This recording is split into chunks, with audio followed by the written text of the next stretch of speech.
Bienvenue sur Top Invest, la chaîne des tops d'investissement. Ici, on parle essentiellement d'entreprises de qualité. Avons-nous une opportunité sur Warehouse Depot? C'est la question à laquelle on va essayer de répondre en se basant sur les états financiers de la compagnie. Je rappelle que ceci représente uniquement mon point de vue et non un conseil d'investissement. Et comme d'habitude, je me réserve le droit de me tromper. C'est une demande spéciale d'un abonné Top Premium. Je rappelle que le lien vers le service Top Premium est dans la description de la vidéo. Également, vous allez trouver le lien vers la Top Newsletter gratuite où on partage généralement des analyses sectorielles.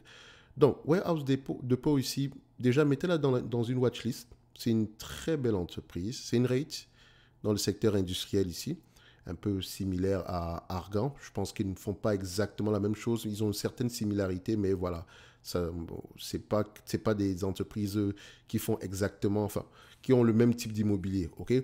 Mais ça reste deux entités ici qui ont à peu près les mêmes caractéristiques, notamment du point de vue taux d'occupation, enfin. Argan a un taux d'occupation plus élevé que ça. Pourtant, Warehouse Depot, je pense qu'on est à 4, nous avons plus de 96-97% par là, si je ne me trompe pas. Alors, déjà, il faut qu'on mette quelque chose, qu'on éclaircisse quelque chose. Sur les rates européennes, elles ont tendance ici à revaloriser leurs actifs, à la hausse comme à la baisse. Et je vais vous dire une chose, quand les taux d'intérêt baissent, les biens immobiliers ont tendance ici à prendre de la valeur. OK? Quand les taux d'intérêt diminuent, la valeur des biens immobiliers... Alors, quand les taux d'intérêt augmentent, la valeur des biens immobiliers a tendance à diminuer. Mais attention, ça c'est en termes de valeur, mais derrière, la valeur le volume des loyers a tendance à augmenter s'il est adossé à l'inflation. Donc, les deux peuvent s'annuler dans le meilleur des cas. Mais il faut faire attention déjà à vérifier. Il faut déjà aller regarder quel est le taux le cap rate qu'on avait tendance à utiliser par le passé. Donc voilà, le but de cette vidéo n'est pas d'aller vous parler des cap rates ou quoi que ce soit. Soyez curieux, allez faire des recherches vous-même. Ok, donc quand je vais regarder du Warehouse Depot et que je vais prendre à peu près les actifs tangibles nets par action, je vais me retrouver aux alentours d'une vingtaine d'euros par là. L'année précédente, à la même période, on avait à peu près du 22 euros ou du 21 euros. Donc, ça diminue. Pourtant, les loyers augmentent. OK? Le taux d'occupation est là. Ce n'est pas que les taux d'intérêt ont augmenté ni quoi que ce soit. L'entreprise se porte plutôt bien. Mais la valeur de ces actifs aura tendance à fluctuer. Pour le moment, ça ne se voit pas parce que depuis plusieurs années, les taux d'intérêt diminuent. La dernière fois qu'on a eu des taux d'intérêt qui augmentaient, en fait, c'est vers 2008 par là. Vous allez voir ici que la valeur des actifs a eu tendance ici à fluctuer un tout petit peu à cette période-là. Donc, pour ceux qui me posaient la question à savoir ici, mais pourquoi est-ce que la valeur des actifs de Argan diminue? Les taux d'intérêt ont un effet sur ce business. D'accord? C'est à la hausse comme à la baisse. Maintenant, il faut regarder le business ici du point de vue rentabilité ici. Par rapport à la récurrence des loyers, taux d'occupation, niveau d'endettement, etc., taille du marché et voilà, attractivité même du bien immobilier en question. Donc, 3 minutes, c'est suffisant pour avoir, je pense que j'ai fait le tour. Et pour Warehouse, je vais aller très rapidement. Si on regarde la valeur des actifs nets par action ici en date d'aujourd'hui, qu'est-ce qu'on a? On a à peu près du 20 euros. Techniquement, on est presque à la valeur des actifs en date d'aujourd'hui. On ne va pas chipoter pour 10% de différence. Maintenant, si je l'achète à ce prix-ci, je dois me dire une chose. Ça ne veut pas dire que la valeur des actifs ne va pas avoir tendance à diminuer. Comme je l'ai dit, ça diminue parce que les taux d'intérêt augmentent. Mais il faut vous dire ici que c'est comme, voilà, quand les taux d'intérêt augmentent, la valeur peut diminuer. Quand les taux d'intérêt diminuent, la valeur peut augmenter. Donc, ça dépend des périodes. Actuellement, on est sur une période où la valeur va avoir tendance à diminuer. OK? Mais il faut dire que ça, c'est la valeur du bien immobilier en tant que tel parce que le cap rate va fluctuer. OK, le taux. Maintenant, il faut aller le regarder également du point de vue rentabilité des AFFO. Alors, et appliquer ici un multiple qui serait à peu près adéquat à la qualité du bien. Et ça, c'est facile à dire, difficile à faire.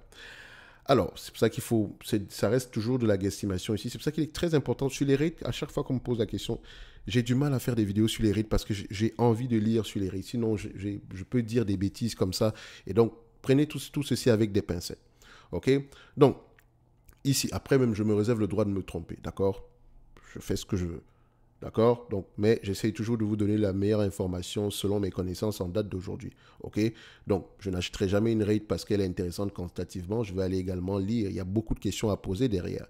Donc, quand je regarde ici la dette nette par action, la dette nette ici sur EBITDA, je veux tout en dessous de 10. Là, on a du 8.4. ça va. Le nombre d'actions, est-ce qu'il augmente ou diminue? Il augmente. Ça, je n'aime pas. C'est quelque chose que je n'aime pas du tout. Donc, je dois aller vérifier la raison derrière l'augmentation du nombre d'actions. OK? Parce que ça réduit ici mon bénéfice, mon AFFO par action. Pour le moment, ça ne se voit pas parce que le AFFO a tendance à augmenter. Mais si le nombre d'actions n'avait pas diminué, n'avait pas augmenté, si on aurait peut-être eu le même niveau de AFFO. Donc, il faut peut-être vérifier ici si l'entreprise ne se finance pas en partie ici en émettant de nouvelles actions.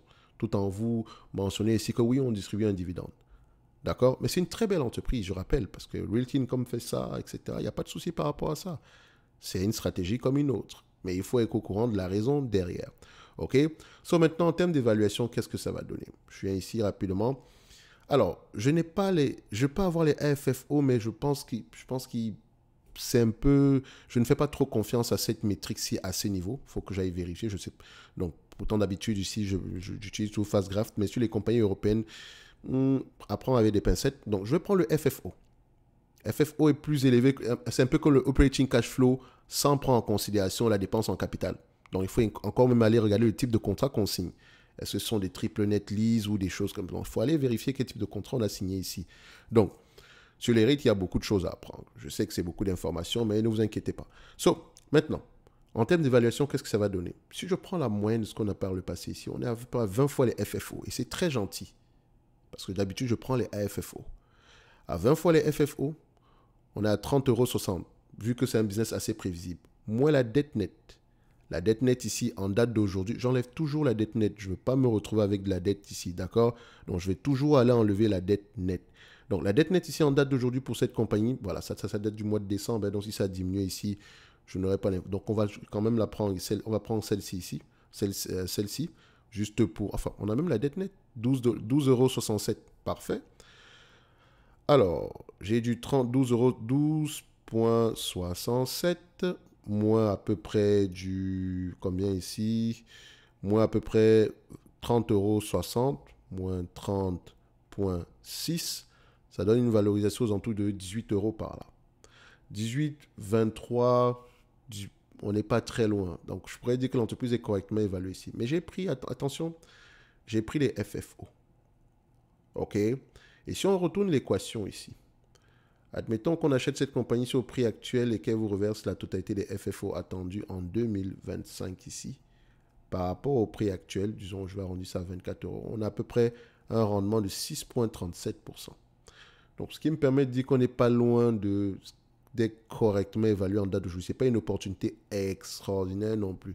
Est-ce qu'elle a les moyens de payer le dividende présent? Ça va dépendre des AFFO. Comme je l'ai dit, pour le moment, il faudrait aller vérifier quel est le véritable niveau des AFFO ici. Parce que cette entreprise pourrait être sur une période ici de dépenses en capital de croissance. Donc, ça pourrait avoir un impact sur les AFFO de manière temporaire. Donc, faites attention ici. OK? Parce que quand je vois une baisse ici de près de 42%, 40%, d'accord? Et là, une hausse de 45%, alors qu'on a un niveau de bénéfice net, un niveau de FFO plus élevé que la période de 2020 ici. Il y a peut-être ici une dépense en capital de croissance derrière. Donc, c'est la raison pour laquelle j'ai pris les AFFO. Donc, on a la valeur des actifs aux alentours d'une vingtaine d'euros. Attention, cette valeur-là peut diminuer. On a les FFO ici, à 20 fois les bénéfices de la dette nette, en prenant en considération une légère croissance ici. On tombe aux alentours de 18 € par là. Quand on regarde ça du point de vue rendement ici, on n'est pas loin ici également du 8%. Donc, techniquement, on va se dire que l'entreprise est correctement évaluée sans plus. Maintenant, si je l'achète au prix actuel, ça veut dire que je m'attends à une croissance de plus en plus élevée dans le futur. Taille du marché, d'accord? Qu'est-ce que le management mentionne? Quelle compétition? Niveau d'endettement ici. Elle a les moyens de repayer sa dette avec enfin, en termes de bénéfices nets ici, si on prend juste les FFO ici par rapport à ce qu'on voit présentement, elle peut repayer sa dette ici en une dizaine d'années par là. 12 ou quelque chose comme ça. OK? C'est bien. Mais n'oubliez pas qu'il y a également le dividende qui passe par là. Donc, pour les rates, je veux absolument une entreprise qui me verse à peu près moins de 80% de ses AFFO. C'est la raison pour laquelle il faut être prudent par rapport à ce qu'on voit présentement ici aujourd'hui. OK? Donc, c'est une compagnie qui a toujours été bien gérée. Donc, je dirais par exemple qu'aujourd'hui, il n'y a rien d'extraordinaire, mais c'est une entité à peut-être commencer à suivre en date d'aujourd'hui. Donc, il y a encore beaucoup de questions à poser derrière. Si la croissance potentielle est élevée, Et si on sait à peu près comment est-ce qu'on va la financer, ça pourrait être intéressant. D'accord? Donc, je vais rester prudent. Je vais me dire, je reste sur les lignes de côté, j'observe. Idéalement, quel est le prix que j'aimerais avoir sur cette compagnie-ci? Aux alentours d'une vingtaine d'euros par là. D'accord? Vous savez que j'aime bien mon 12,5 tranquillement ici. Donc 1,52 divisé par 0,08 ici. Idéalement, on aimerait aller la chercher à tout ce qui se retrouve, enfin, aux alentours d'une quinzaine d'euros par là. Ça pourrait être intéressant. Idéalement, j'ai bien dit idéalement. Je n'ai pas dit que le prix actuel est mauvais ni quoi que ce soit. On est correctement évalué en date, selon moi, en date d'aujourd'hui. OK? Le dividende ici, il a l'air safe, mais il y a des questions à poser par rapport au AFFO derrière. Est-ce qu'on a une dépense en capital de croissance qui arrive sur les mois à venir? Bref, comme je l'ai dit, c'est une entité qui mérite d'avoir une place dans n'importe quelle watchlist. C'est une entité à observer ici avec attention. Et si elle... Enfin, moi, je parle pour moi. Hein. Si elle propose un prix aux alentours d'une quinzaine d'euros, pourquoi pas? Mais c'est une très belle entreprise.